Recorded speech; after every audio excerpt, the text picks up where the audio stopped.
So we are here for the women's basketball whip around here. Part 7. There is overtime here between Cal Poly and UC Riverside. There is overtime coming up here. And then we have UNLV blowing out Nevada here, 77-39 here, with 8:44 in that one. It is going to be a huge blow. There was a first quarter, second quarter. It was pretty dominant in favor of UNLV. It was 50-20. Now it's 22-19. It was that third quarter. Both teams, UNLV played at their same pace, but Nevada tried a different strategy, and UNLV couldn't stop it. And then now UNLV is just blowing out Nevada in this fourth.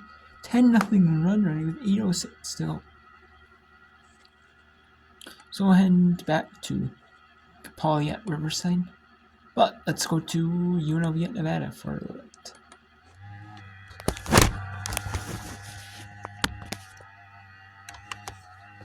The similarities between Stanford's success and, how that has affected Lindy, because she can go in there and use the things that she really likes, add her own style to it, but they're aggressive on defense. They go inside. The double post is like a dinosaur right now, but it is so effective. There's a steal. And Kiara Jackson uncontested. I can tell you what, LA Rock is going to feel really happy tonight that her mom's team played so well. That's cool. Do you think she's going to watch film? I mean, somehow, yeah. She'll be. Yes, I do think she'll be near the phone.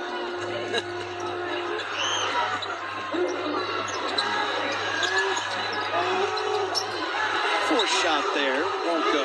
Rebounding Gibbons, who gets it to Maxey. Here's Roden on the baseline, knocking it down for Nevada. That's a nice play. Great defense and contesting that shot. 8 for Roden.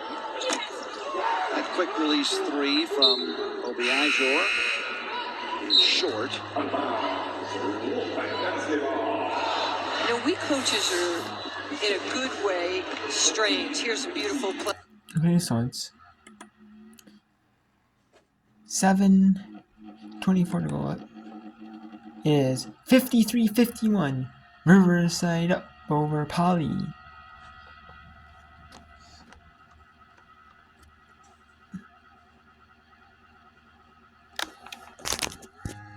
She dove for that ball and tried to rip it away. I mean, it's a gamble, because if Walters doesn't grab that ball, that is a breakaway layup for Cal Poly. Up by 4, 2.5 left. Great spot for them to win. Walters, I don't care if we're down. I'm going for it, and she snags it and creates a big play. McNichols just picked up her 4th foul, and the fouls carry over from the 4th. So both teams in the bonus. That means Ryan Walters is shooting free throws here. First trip to the foul line this evening for Walters, 70% on the year, and a 5th-year player out of Sacramento.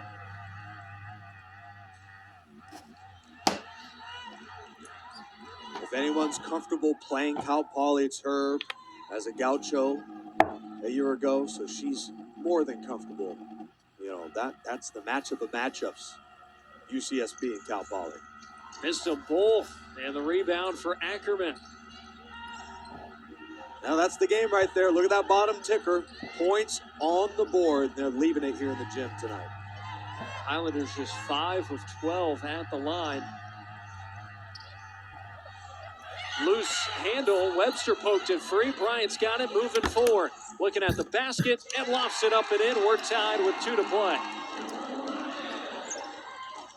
This is far from a clean basketball game tonight, but this is one of those games for UCR players years in the future.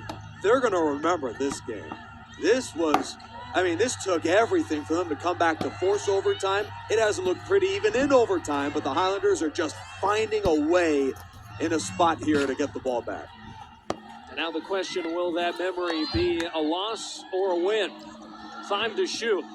Richards looking for separation. Hoisting, missing. Offensive rebound. No, Bryant got in there to strip it away from Ackerman. 4-on-2. Webster. Offensive foul. Annika Shaw draws another charge. What a play by Shaw on a 4-on-2 to create a turnover on that play. You know, if I'm Webster, I'm taking that three. You know, it was open. But, man, what an incredible job to jump in.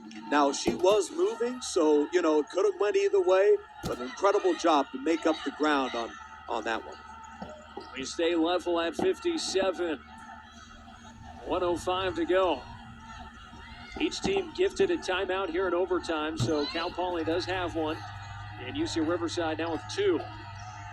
Ackerman hasn't touched the ball in a few minutes. And McNicholas with another big 3. Had one late in the 4th, and she's got a big one here. And there is a timeout here. And it is 57. With just under a minute to go in overtime here. And let's see what the score is here between UNLV and Nevada. It is a blowout right now. Yes, it is 90-54. So UNLV is cooled down a little bit, but they've really gotten their bench involved in this one. I mean, in the second half. They were able to get their bench in. Like, and they've really done that, and that's like a testament, like maybe not increase the blowout, but keep your bench and they still put same amount of pressure. That's impressive. So 4:14 to go.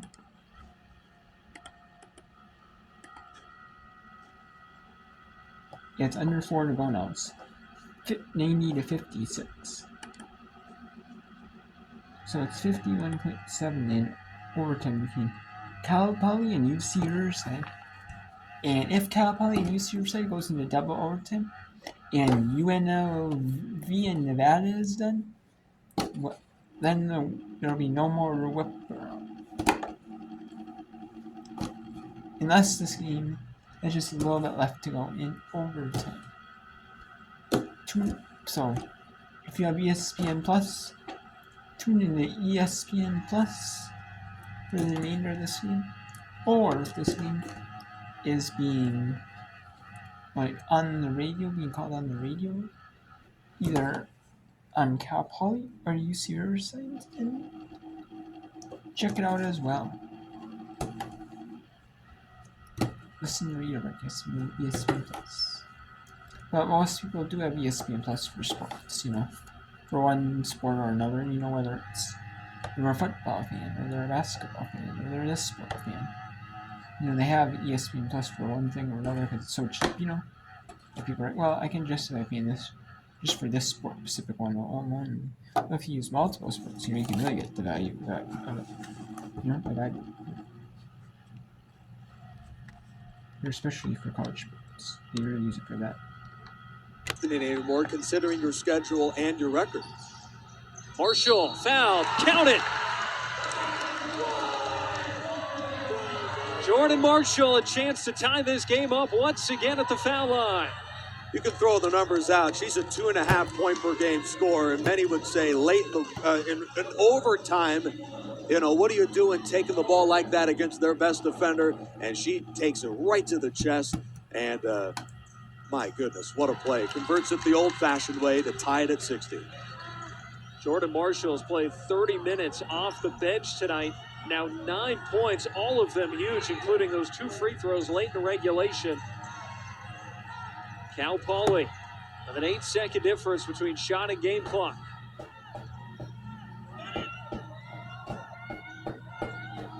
And taken away by Bryant. Ackerman loose with the ball, was trying to find Borland inside. I don't know what in the world she was thinking on that play. We've got a timeout. UC Riverside will take a timeout and look to draw something up and see if they can win it in overtime. Win it in the fourth quarter. We'll see if they give her the ball here in OT. Bryant comes and gets it. Webster's in the corner. 5 to shoot. Marshall hunting into the lane. Marshall at the horn wins it for UC Riverside.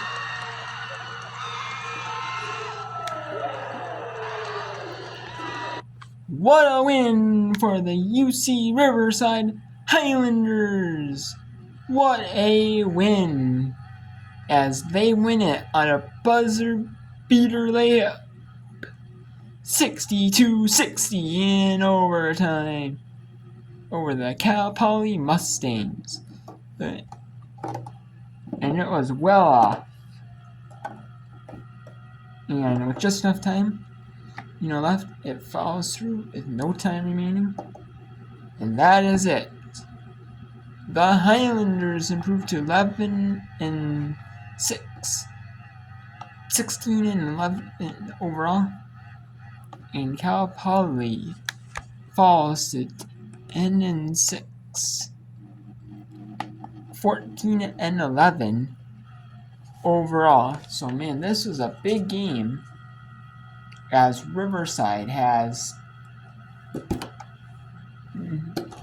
3 more games, and there's still a chance for them to hit number 1, although they would have to hope that Hawaii just loses all their 4 remaining to have a shot at. But even a tie for one, you have to Cal Poly or Hawaii loses 3 in a row. But they still have a good chance, at least, to not be in the bottom 6. They want to be in the top 5. I mean, their best bet would be to be 1, 2, or 3, as they would play the 6 as the 3, the 7, the 6 or the 11. You play the 7 or the 10 as the 2. And the 1 you play the 8 or the 9. So they want to be at least the 3, so they can at least play the 6. There's no upsets in day 1. But man, what a game by the Highlanders. What a game. And it was a heartbreaking, game for Cal Poly, as they saw their 4th quarter lead evaporate. 21-10 4th quarter, and that's really what hurt Cal Poly. They were just being sped up, and instead of just trying to dictate their own pace, slow it down, UC Riverside sped them up, and it worked. Forcing turnovers, bad passes, and that is, wow, 62-60 Riverside wins. And this is going to be it. There's only about a minute to go. Nope.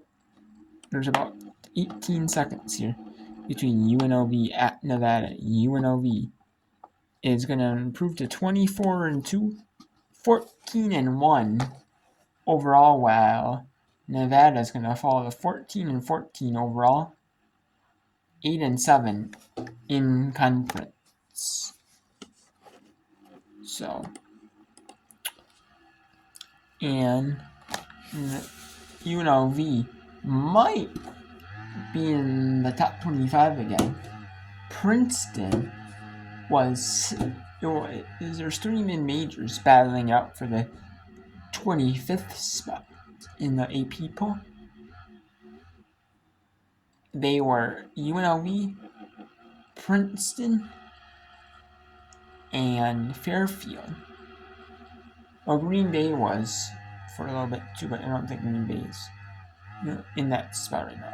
But UNLV was receiving votes in the top 25. They have been. And both Princeton's lost to Columbia. We'll see if that puts them out of the top 25 and gives UNLV a chance. Probably will, but so yeah, we'll see though. But yes, UNLV most likely is going to go in the top 25, but we'll see, because Fairfield, they have one loss overall.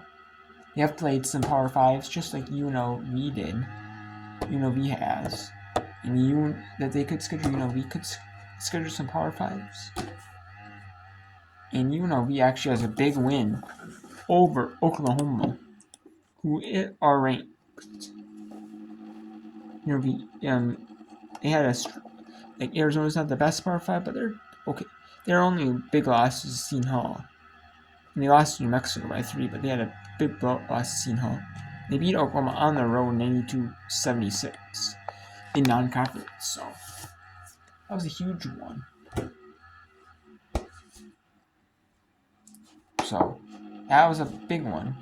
So that was it for the women's college basketball whip round for Saturday, February 24th, 2024.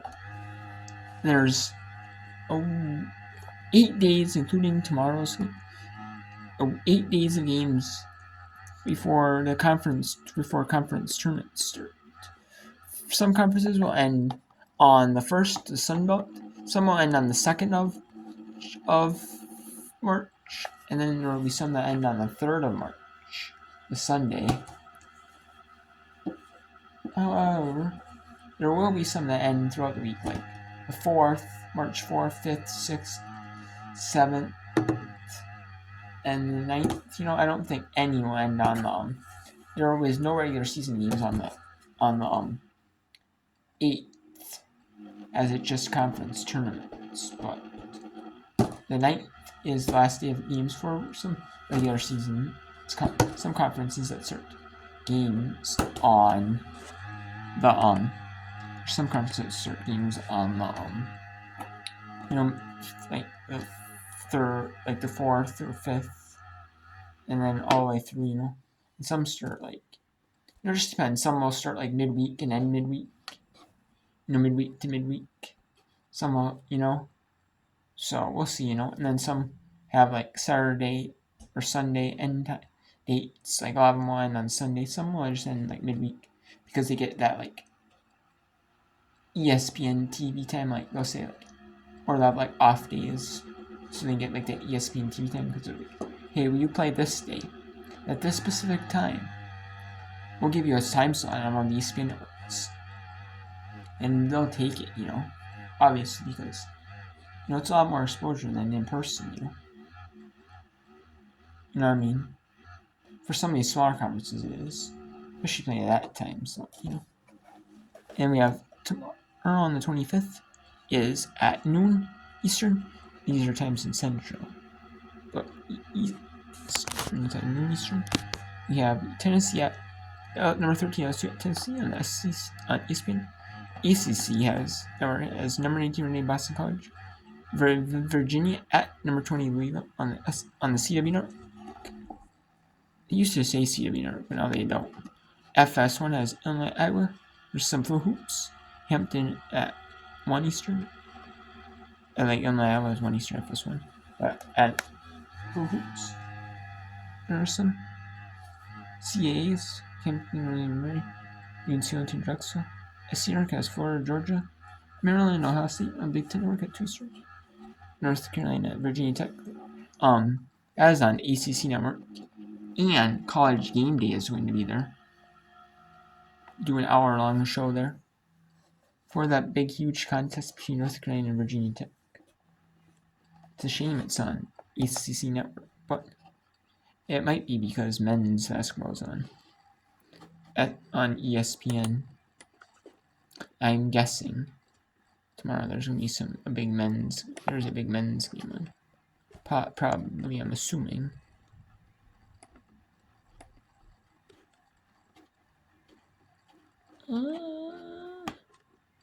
Maybe not, though. Oh, yeah, Florida at Memphis. Yep. I'm surprised it's not on ESPNU or ESPN2.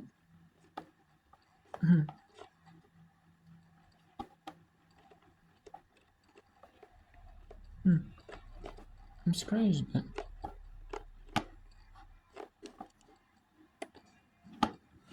We have Kansas State, Kansas, and ESPN 2.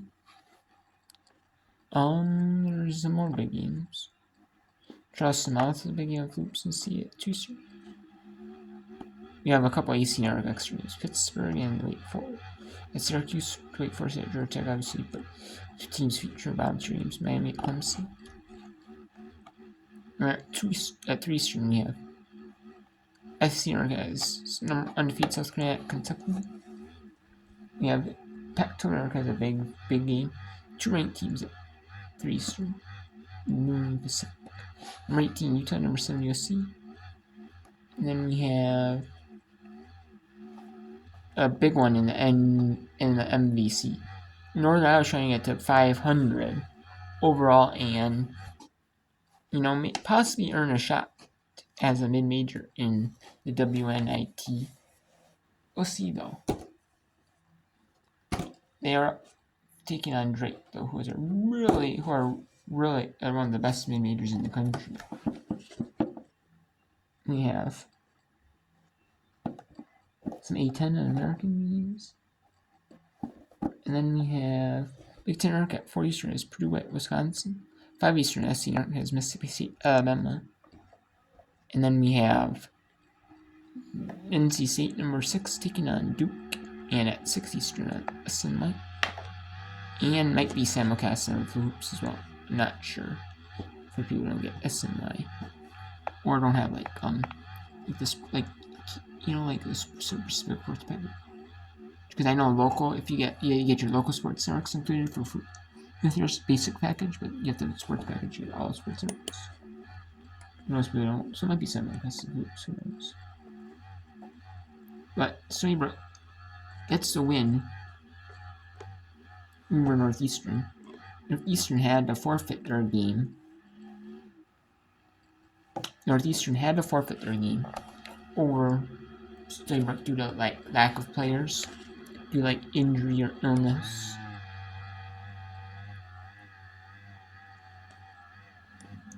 Which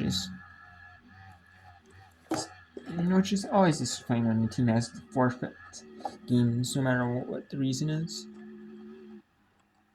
No matter what. It is pretty frustrating. It always is.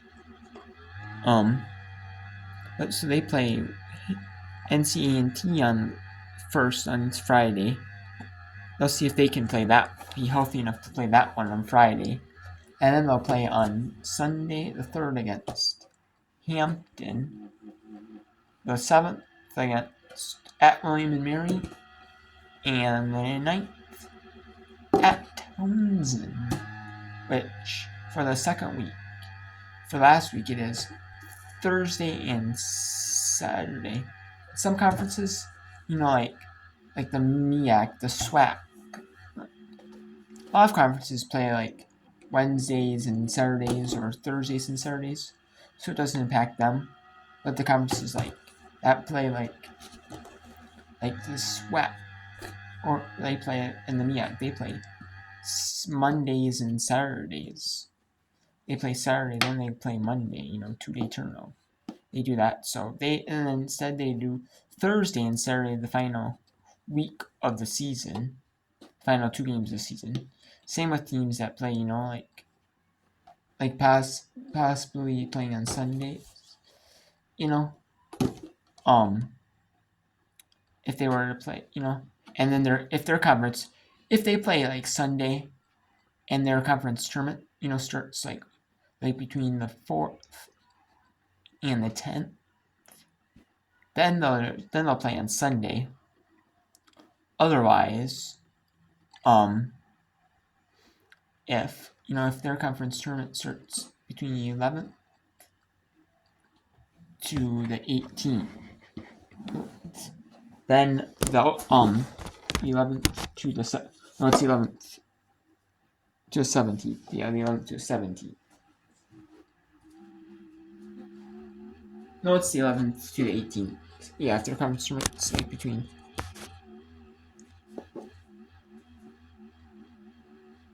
No, I was right. The 10th to the 17th. Their conference tournament, obviously, won't start the 10th, but if their conference tournament between the 11th to the 17th, or if their conference tournaments like between like the 4th, like for the Horizon League, I believe they start on, was it Tuesday? So they won't play Sunday, but they'll play just on Saturday. And for us, some of them, like the Pac-12 and stuff, they'll play like Saturday. But some of them will play on Sunday. If their conference tournaments are like Wednesday, or if their game is scheduled for Sunday, they'll play it on Sunday. They won't like schedule the final game for Saturday. Schedule them for Sunday. But anyways, yeah. So, and yes, like the MEAC, the SWAC, like the CA, some of them, like conferences, they'll schedule it for Thursday, Saturday, the final week of the season. In like non-conference, they'll play like whenever they can. But however, for like, regular season, they might play like not. But for conference, they'll play like Thursday, Saturday. They're non-traditional conference days. It just depends, Some of, just depends, But yeah, and yeah, I'm gonna show you conference schedules here actually. There's a bunch that end actually, like the Ivy actually plays early but the Sunbelt actually plays on the 1st, on Friday nights. Usually Sunbelt either like plays like Wednesday nights, or Wednesdays and Saturdays, or like Thursdays and Saturdays, and the OVC and the MVC is playing a few games on Saturday as well. And as well as the IB, but the IB plays Saturday, and there's a bunch that play on Saturday that don't normally play on Saturday. Like the MAC is ending, not the MAC, but the A10. Like some of these conferences are ending, like Big 12. A lot of these conferences are ending, like Pac-12.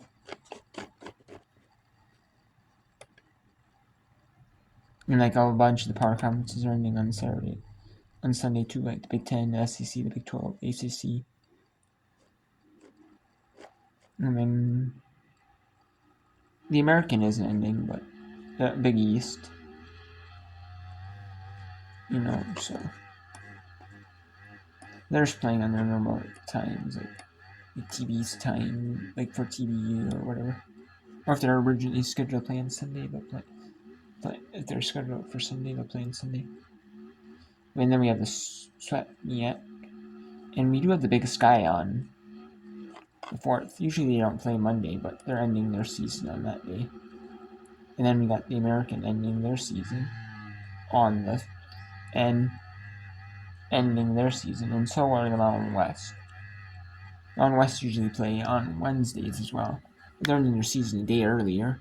Instead of doing the Wednesday, Saturday, they're doing the Saturday, Tuesday. Then Tuesday for their final 2 games. And then the Ivy is playing Harvard and Dartmouth. Must be a make-up game. Or they just gotta play on a Tuesday, Maybe, one of their days they, like they're rescheduling game, or, one of them had something going on, or whatever it was, but. And then the Horizon is starting, like they're playing at campus sites for the first round, up to the semis. And then that's SEC in the 6th, SEC on SER, the ACC, like 10 on ESPN Plus, Sunbelt on ESPN Plus. We have OVC on ESPN Plus, and then we have Pac-12 on the Pac-12 network, AC Network on ACC. ACC Network has the ACC tournament, and then we have the MAC game on ESPNU. Usually the MAC women, one of the MAC women games. Ball State, Kent State, that's a good show. And then we have the Big South on ESPN Plus. We have the Patriot playing on Wednesday night. It's like normal in the back. Southland. The Southland usually play on Thursdays, I believe, so they could be ending their conference on that day. Yeah, and they are, so they're ending their conference on Wednesday instead of playing Thursday, Saturday like they're used to. And then the Big 10 we have So the American is not every team is ending on the Tuesday, but some are ending on Tuesday. There's one playing on Wednesday, and the CUSA. Some are playing like Wednesday. I think it's like if you're playing on like Wednesday and Saturday.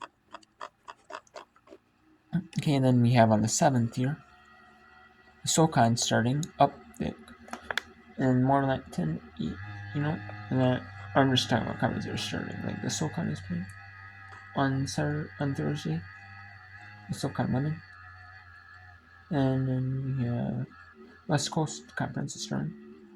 The NEC is doing 30, and the UC like Howard and Norfolk. Like the MEAC usually doesn't play on Thursdays, but Saturday it's Monday, but they're playing on Thursday though. And then you have the AAC is playing on Thursday. Are they ending their season early? I don't think they are. The MAAC is. Oh, actually, they are. Siena is ending their season early. Some teams, like Fairfield, are they playing on the 9th because they don't play 20 games? Yeah, they haven't played 17 yet. Yep, they are. So some are ending on Thursday. Just depends on when their extra game is. And then the NVC, the Missouri Valley Conference. I see some on Fridays usually. A good bit on Fridays I have from them. And the CAA is playing on Fridays. Thought so. And same with the SWAC.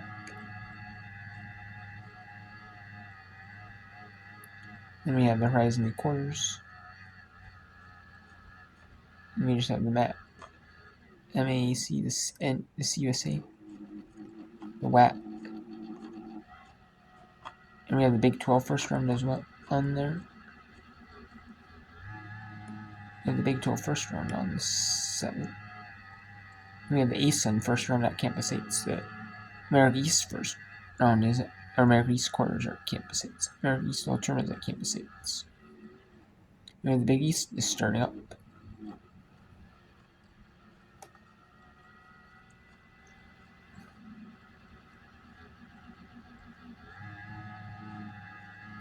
And we have the Summit starting their first round of games.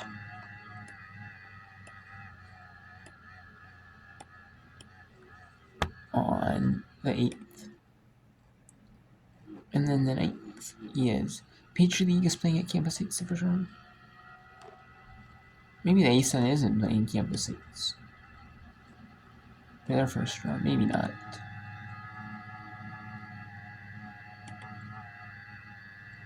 I know Patriot plays at Campus 8, so we have the CUSA, and obviously every conference is ending. CUSA is ending. Memorial Tennessee has an early game, 9:30 Eastern, 8:30 Central. So we have, the WC ending, the CA, the MAC, the MAC. And then we have Ivy ending, CA is ending, SWAT and the MEAC are ending, and the WAC is ending, and then the Big West is ending, so there's not a lot of games that are ending. But there's not a whole lot of conference games, or a whole lot of regular season games. There are some, but granted, there are not many because a lot of them do the women's tournaments to get that TV exposure,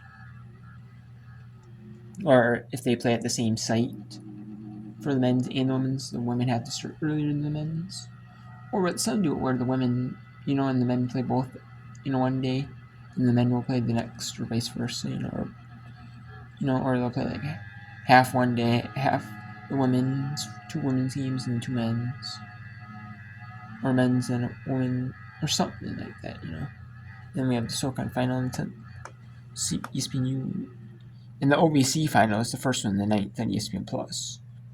I'm surprised that one's on ESPN News even. They show the OVC final on ESPN2 even.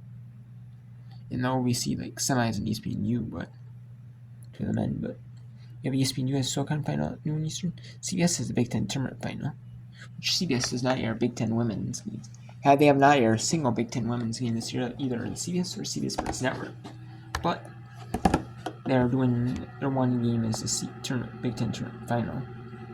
We have an Eastern. We have the American Athletics tournament on the 9th. And we have the ACC tournament at 1 Eastern Spain. We have the Big Sky tournament on the 8th or the 9th too.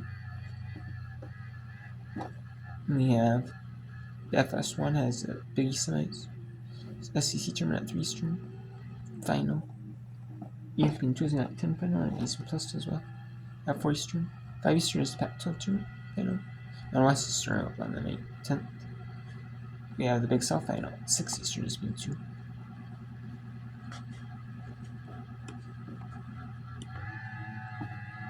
And then we have the Patriot quarters on the 11th. The Northeast quarters. And the Southland starting up. The Horizon semis. CBS Sports Network has the Summit League's women's semis. And then we have the ESPN 2 early in the afternoon. Not like late afternoon, but like 2:30 Eastern and 5 Eastern as the Big 12 semis for TV purposes. I'm assuming the men might start theirs on the 11th, though. Possibly. Maybe not. Or maybe they're off days on Sunday, I think so. Because all the finals are going on. So they don't get TV time. Because they don't start there. They don't do the traditional like the other conferences do. Earning like midweek, like the other power conferences. And then the Round West quarters, the American quarters, the American East semis, the Big East final is at 7 Eastern at +1. And then we have the Mountain West quarters, the West Coast semis, and the Big Sky quarters. So some of this, if I'm doing whip around, it's going to be kind of scattered whip around because one you might get delayed due to another. We'll see. We got the Ace in the semis at Kansas State. We have the MAC first round, Southland second round, the Rising League final at New Eastern ESPN. We have Southland second round, Big Sky semis. Some of these, like the men, might play at the same time too, same day too. So, or the women, and then they get a bye. Like women will play one day, and then the women will get a bye, and then the men will get to play. Maybe. So we'll see. Then we have at 4 Eastern in ESPN, we have West Coast final. At 4:30 Eastern, the CBS return to the Summer League final. And then the CUSA first round. They're going away from Frisco, Texas. They're going to Huntsville, Alabama, for the Conference USA tournament. As there is no need for 2 courts anymore. You used to play 2 courts, like women would play 2 games, and then instead of having, and then the men would play at the night session, and the women would play during that noon, late morning, early afternoons. And nope, they're not doing that no more because with 9 teams, they're not doing that. And then the American Athletics semis, and the Mountain West semis, and then Big 12 final at 9 Eastern. And then we have 13 is the MAC starting the MAC tournament at the quarterfinals, the SWAC quarters, Southland semis, the MEAC quarters, the CUSA quarters, the MAAC quarters. Then we have the CA first round, WAC first round, Big West first round, and then we have the Big Sky final at 5 Eastern and ESPN Plus. And then we have the American Athletic final at 6 Eastern and ESPN Plus. And the Mountain West final is either on the Mountain West or it might be on CBS Sports Network or possibly FS1 at 10:30 Eastern, 7:30 Pacific. We'll see here. U10 Patriot League semis at campus sites. North Sweat quarter, one quarter on the 14th. And CA second round. Conference USA quarters. 2 of the conferences. One conference USA rounds quarters. We have the NBC first round starting up on the 14th. The MAAC quarters, the MEAC quarters. And the WAC quarters, the Big West quarters. And Southland final at 5 Eastern ESPN and ESPN Plus. And then we have the Northeast semis at campus sites. With some of these days, we won't have much whip around because, there's not a whole lot of whip around to show you there. But I will do so if I can.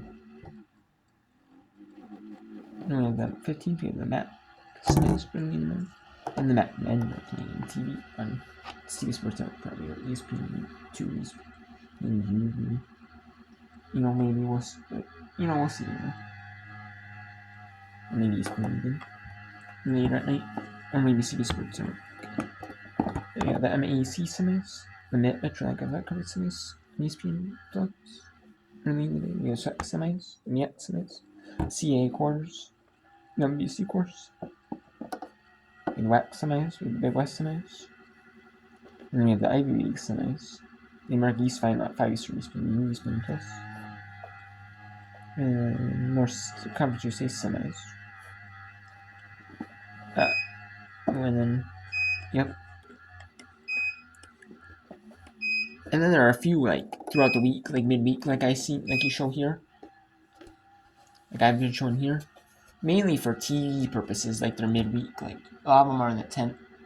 A lot of these women, so the OBC women, are playing on the night. And they're not on TV, which I don't get why they're not on ESPN. Even ESPN gives them a stuff on ESPN News even. But they don't. And then a lot of them, even just the final. This is ESPN Plus. And then the men. And then the women play in the 10th. And then the 11th, 12th, 13th. They get snipped at different times throughout the day, I understand that, if they have to play a certain time. Maybe the men are playing at a certain time. At night, maybe ESPN for the Horizon or some of those runs, they play at 2 Eastern, 4 Eastern, the West Coast Conference plays 1 Pacific, maybe the men are playing at 6 Pacific. So it's I get that, they want to clear it up, and then they sell different tickets, for the men's final. I get that. And then some of them play midweek, that 5 Eastern, before the men's games, I get that, Okay, at least do that, I don't get why some more conferences don't do that even.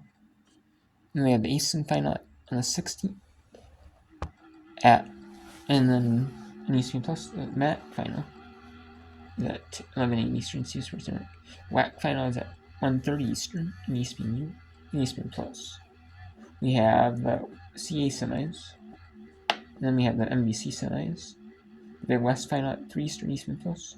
3:30 Eastern, ESPN has the MAC final. ESPN Plus has the MEAC final at 4 Eastern. Then we have the ESPN News at 5 Eastern as the Ivy League final. 5:30 Eastern as the SWAP final. ESPN News, ESPN Plus, and Conference USA final at 5:30 Eastern, ESPN. So maybe I know I've seen this though, the men's. One of the men's Ivy League games is on ESPN U, and then the second men's Ivy League game is on ESPN 2, so they can't do at 12:30 Central, 1:3 Eastern, so they can't do one. The Big West on there. They could do the MEAC, but they can't because men's are ESPN. So even ESPN News, so this day is a legit one. No, they can't. So, and then the Patriot finals at 11 a.m. Eastern, probably in City Sports Art. And then ESPN U at noon Eastern has the Northeast final. And then at 2 Eastern, ESPN 2 is on the NBC final and the CA final. The one is at 2 Eastern, City Sports Art.